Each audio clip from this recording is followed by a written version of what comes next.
வணக்கம் நண்பர்களே. இந்த பகுதியில் நம்ம என்ன பார்க்க போகிறோம் அப்படின்னா, 8ஆம் வகுப்பில் இயல் 5ல் இருக்கக்கூடிய இலக்கண பகுதி தொகைநிலை தொடர். இதை தான் நம்ம பார்க்க போகிறோம்.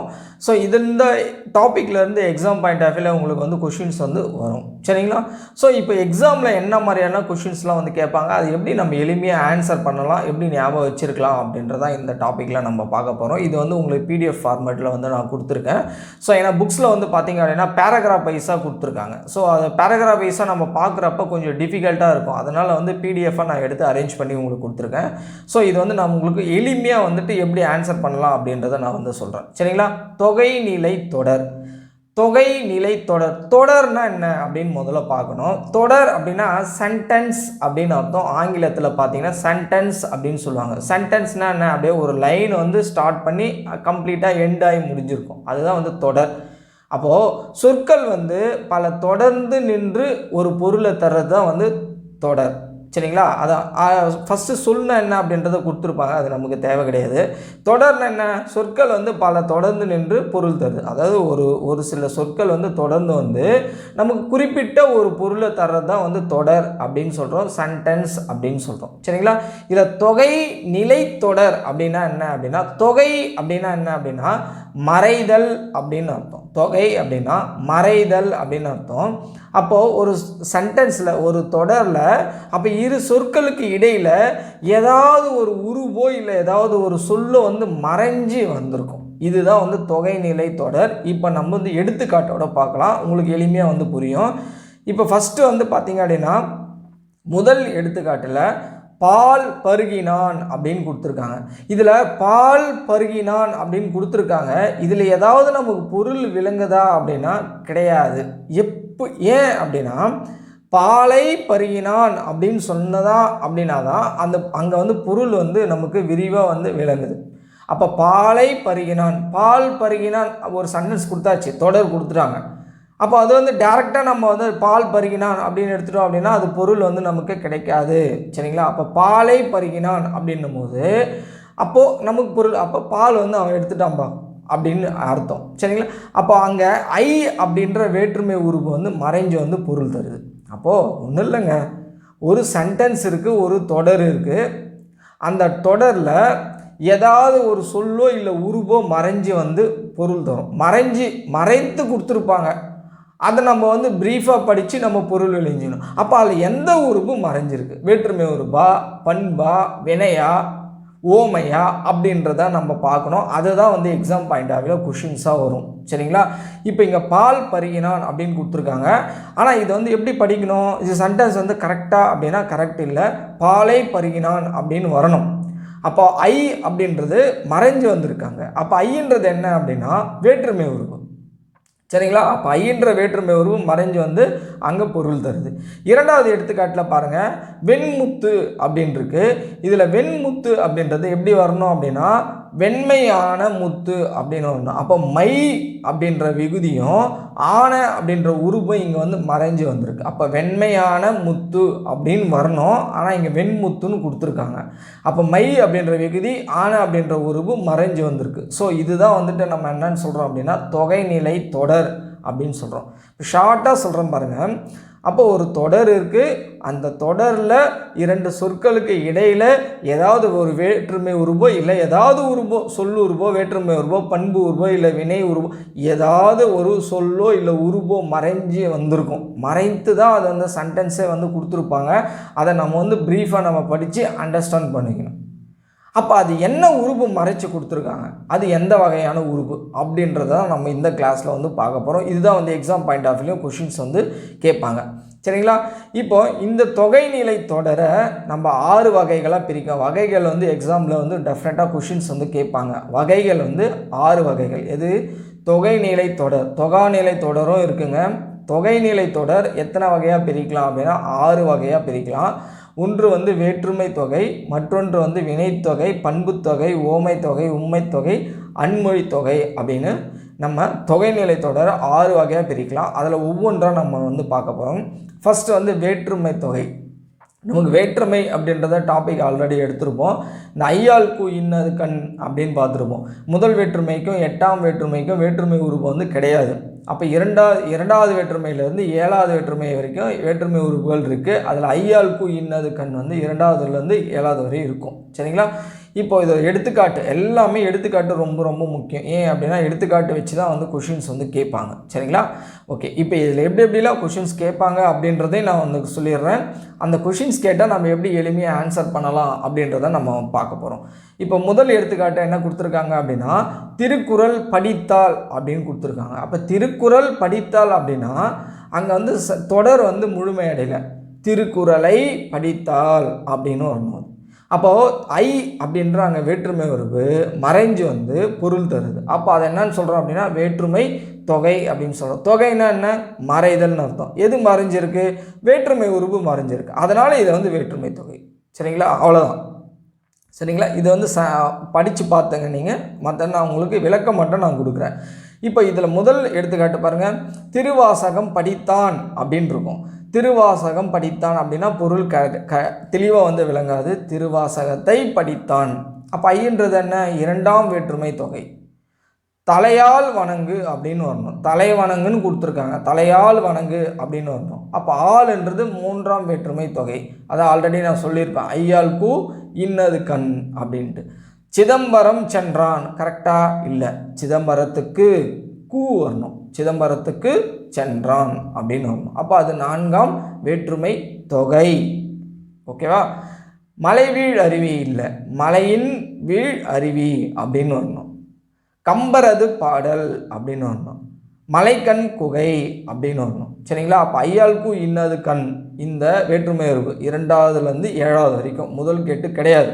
அப்போ 2வதுலேருந்து 7வது இருக்கக்கூடிய அந்த வேற்றுமை உறுப்பு மறைந்து வந்து ஒரு தொடர் வந்து கொடுத்துருந்தாங்க அப்படின்னா அப்போ இந்த எடுத்துக்காட்டுலாம் கொடுத்துட்டு இது எந்த வகையான தொகைநிலை தொடர் அப்படின்னு கேட்கலாம். சரிங்களா? அப்போ இது வந்து பார்த்தீங்க அப்படின்னா வேற்றுமை தொகை. ஓகேங்களா? அவ்வளோதான். அதுக்கடுத்து 2வது வந்து என்ன பார்க்க போகிறோம்? வினைத்தொகை. அதுக்கு முன்னாடி வந்து உருபும் பயனும் உடன் தொக்க தொகை அப்படின்னு ஒன்று கொடுத்துருக்காங்க. ஸோ இதுவும் வந்து தெரிஞ்சுக்கணும்.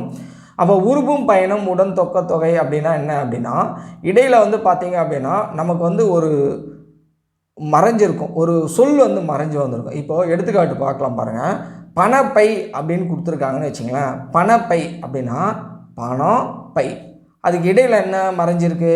பணத்தை ஐ வந்திருக்கு.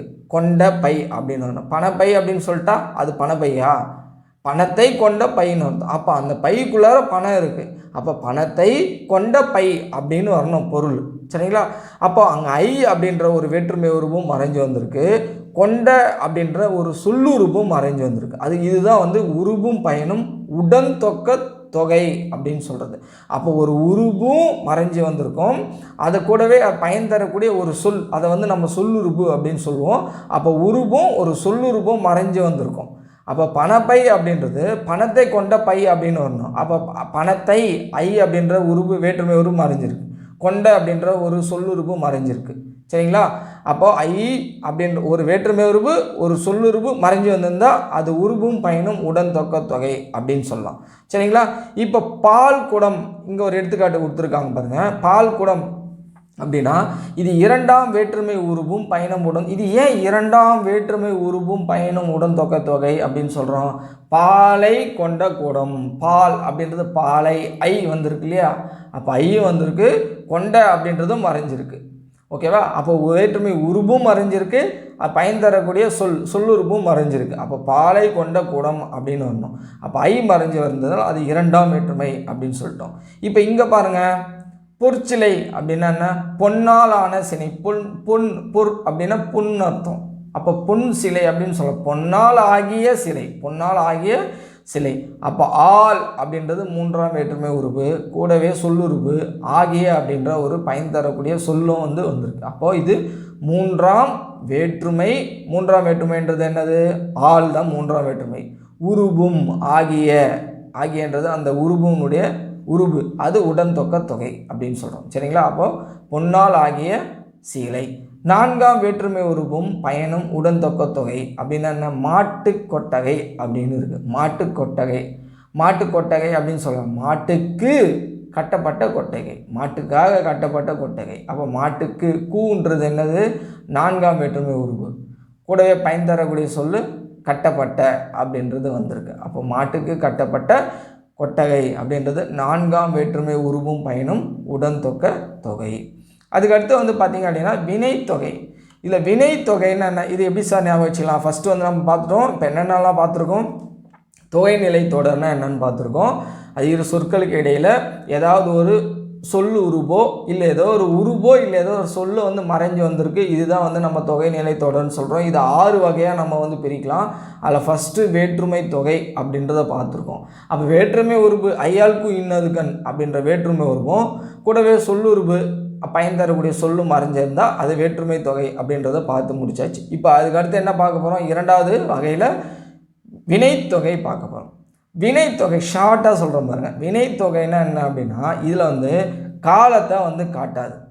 அப்போ காலத்தை காட்டக்கூடிய அந்த வார்த்தைகள், அப்போ அந்த இடையில் வரக்கூடிய அந்த காலத்தை மென்ஷன் பண்ணி இடையில் வரக்கூடிய அந்த உறுப்புகளோ இல்லை வார்த்தைகளோ இல்லை சொல்லோ எழுத்தோ வந்து மறைஞ்சு வந்திருக்குங்க.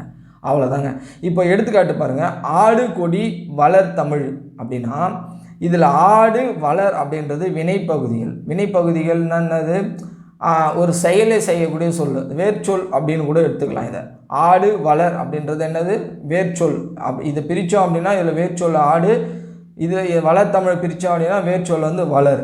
அப்போ இந்த ஆடு வளர் அப்படின்றது வினைப்பகுதிகள். சரிங்களா? ஒரு செயல் நடக்கக்கூடிய ஒரு சொல். அது கொடி தமிழ் அப்படின்றது ஒரு பெயர் சொல்.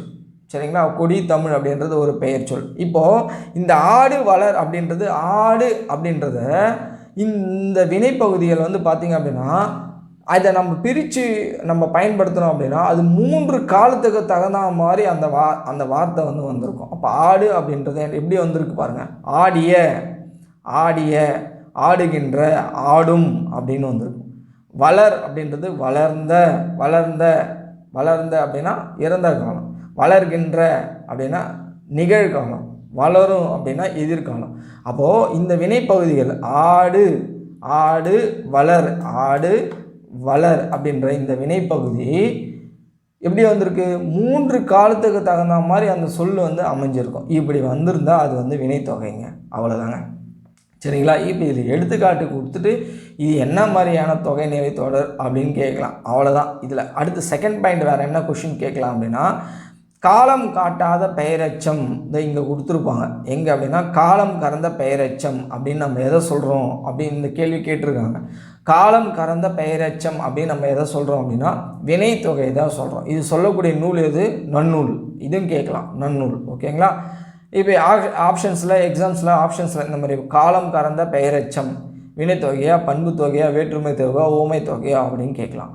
காலம் கறந்த பெயரெச்சம், காலம் கறந்த காலத்தை மென்ஷன் பண்ணி வரக்கூடிய இது அப்படின்னு ஞாபகம் வச்சுங்க. அப்போ வினைத்தொகை தான்.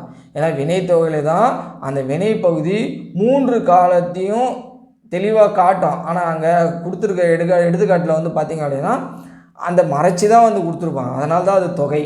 சரிங்களா? அப்போ 3 காலத்தை, அப்போ இறந்த காலம், நிகழ்காலம். இப்போ ஆடிய அப்படின்றது என்னது? ஆடி முடிச்சாச்சு. ஆடுகின்ற ஆடின்னு இருக்கிறது. ஆடும் எதிர்காலத்தில் ஆடும். அப்போது இறந்த காலம், நிகழ்காலம், எதிர்காலம்.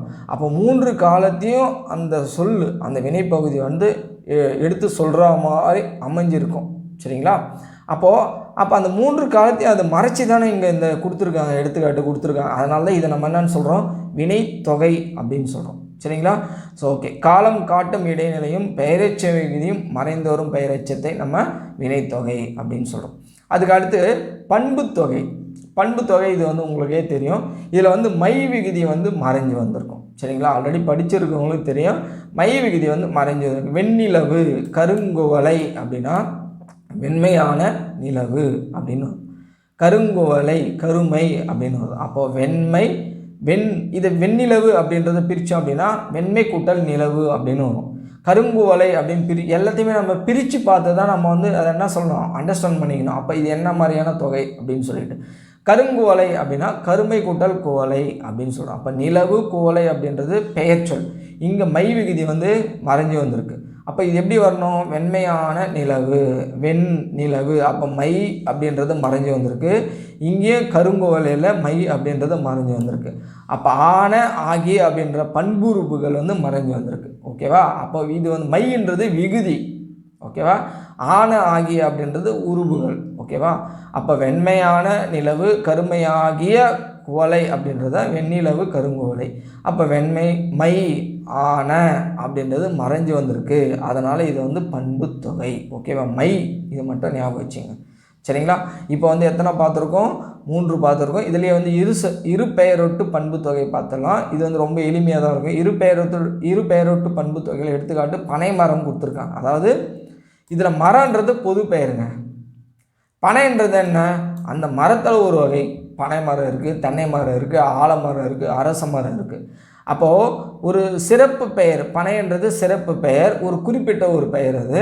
அப்போ அதை சிறப்பு பெயர் ஃபஸ்ட்டு கொடுத்துட்டோம், பொது பெயர் அதுக்கு அடுத்தும் கொடுத்து வந்திருந்தால் அது வந்து இரு பெயரொட்டு பண்பு தொகை. சரிங்களா? அப்போ பனையாகிய மரம் அப்படின்னு வரும். இது பனையாகிய மரம். மரன்றது பொது பெயர், பனைன்றது சிறப்பு பெயர். அப்போ சிறப்பு பெயர் ஃபஸ்ட்டு கொடுத்துட்டு பொது பெயர் அதுக்கு அடுத்து கொடுத்துட்டு இடையில் வந்து அந்த பண்புறுப்பு ஆன ஆகிய அப்படின்ற பண்புறுப்பு வந்து மறைஞ்சு வந்திருந்தால் அது இரு பெயரொட்டு பண்பு தொகை. நீங்கள் பனை மரம்னு பார்த்தா ஆன்சர் பண்ணிட்டு போயிட்டே இருக்கலாம். நமக்கு வந்து இங்கே விளக்கலாம் தேவை கிடையாது. ஏன்னா அப்ஜெக்டிவ் டைப்பில் தான் நம்ம வந்து ஆன்சர் பண்ண போகிறோம்.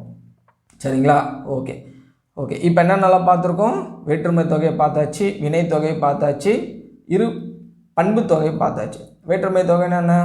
வேற்றுமை உருவம் மறைஞ்சு வந்திருக்கும், கூட சொல்லுருவம் மறைஞ்சு வந்திருக்கலாம். அதில் ஐயாளுக்கும் இன்னதுக்கன், அவ்வளோதான் ஓவர். வினைத்தொகைன்னு என்ன?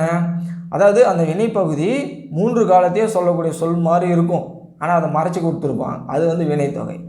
பண்பு தொகை என்னென்ன? மை விகுதி மறைஞ்சிருக்கும், கூடவே பண்பு உருவம் மறைஞ்சிருக்கும். அவ்வளோதான் பண்பு தொகை, ஓவர். அதுக்கடுத்து நம்ம என்ன பார்க்க போகிறோம்? ஓமை தொகை பார்க்க போகிறோம். எடுத்துக்காட்டு கொடுத்துருக்காங்க பாருங்கள். மலர் விழி. இதில் விழி அப்படின்றது ஓமேயம், மலர் அப்படின்றது ஓமை. இப்போ இது இடையில் வந்து ஓம உருவு போல, போன்ற, நிகர, அன்ன அப்படின்ற ஓம உருவு மறைஞ்சு வந்திருக்கும். அப்போ மலர் போன்ற விழி அப்படின்னு வரணும், ஆனால் அங்கே மலர் விழின்னு கொடுத்துருக்காங்க. போல, போன்ற, நிகர, அன்ன இந்த ஓம உருவுலாம் வந்து மறைஞ்சு வந்திருக்கு. அதனால தான் இதை நம்ம என்னென்னு சொல்கிறோம் அப்படின்னா ஓமை தொகை அப்படின்னு சொல்கிறோம். சரிங்களா? விழின்றது ஓமேயம், மலர்ன்றது ஓமை. அப்போ மலர் போன்ற விழி அப்படின்றத நம்ம சொல்கிறோம். சரிங்களா? அவ்வளோதான். இது வந்து எளிமை. அதுக்கடுத்து வந்து பார்த்திங்க அப்படின்னா உம்மை தொகை.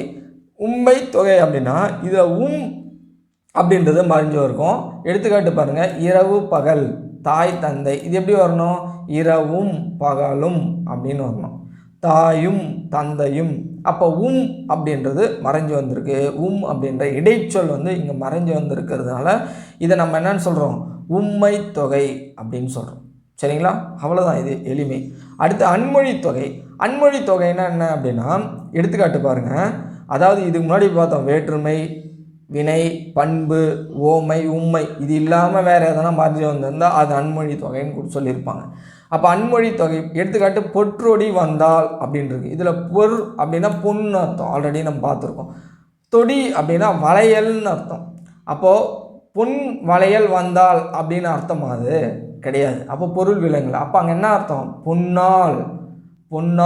ஆள் அப்படின்றது ஒன்று மறைஞ்சிருக்கு.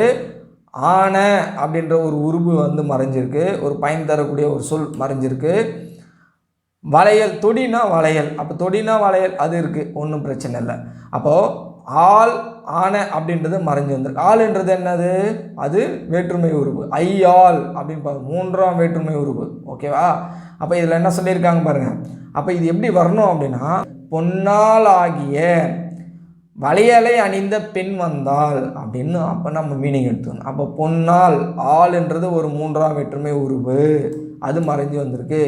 ஆகிய ஒரு சொல்லுருவு மறைஞ்சு வந்திருக்கு, அது பயன் தரக்கூடிய ஒரு சொல் வந்து மறைஞ்சு வந்திருக்கு. அப்போது 3ஆம் வேற்றுமை உருவும் ஆகிய அப்படின்ற ஒரு சொல்லுருவும் மறைஞ்சு பொன்னால் ஆகிய வளையலை, தொடினா வளையல், வளையலை அணிந்த, வந்தால்னா யார்? அது பெண்பால், அணிந்த பெண் வந்தால் அப்படின்னு அர்த்தம் இது. சரிங்களா? அப்போது இதில் என்ன கொடுத்துருக்காங்க? ஆள் 3ஆம் வேற்றுமை உருவு, ஆள் மறைஞ்சு வந்திருக்கு. ஆகிய அப்படின்ற சொல்லுருவும் மறைஞ்சு வந்திருக்கு. அவ்வளோதாங்க.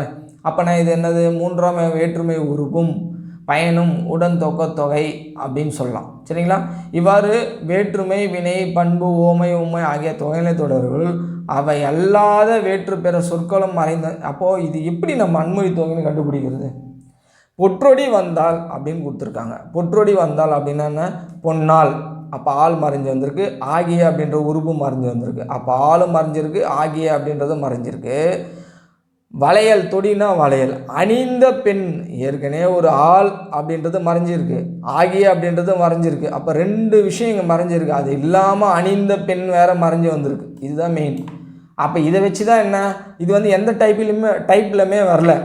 இப்போது ஆள், ஆகிய அப்படின்னு மட்டும் மறைஞ்சு வந்திருந்தால் அது வந்து 3ஆம் வேற்றுமை உடன் தொகை, 3ஆம் வேற்றுமை உடன் தொகை அப்படின்னு ஃபைண்ட் அவுட் பண்ணிடலாம். இங்கே அணிந்த பெண் வேறு மறைஞ்சு வந்திருக்கு. அப்போ இது என்ன, இது இல்லை, எந்த டைப்புமே வரல. அதனால் இது வந்து அன்மொழி தொகை அப்படின்னு எடுத்துக்கலாம். நீங்கள் எடுத்துக்காட்டு பார்த்துங்க, அவ்வளோதான் போதுமானது, வேறு எதுவும் தேவை கிடையாது இதில். சரிங்களா?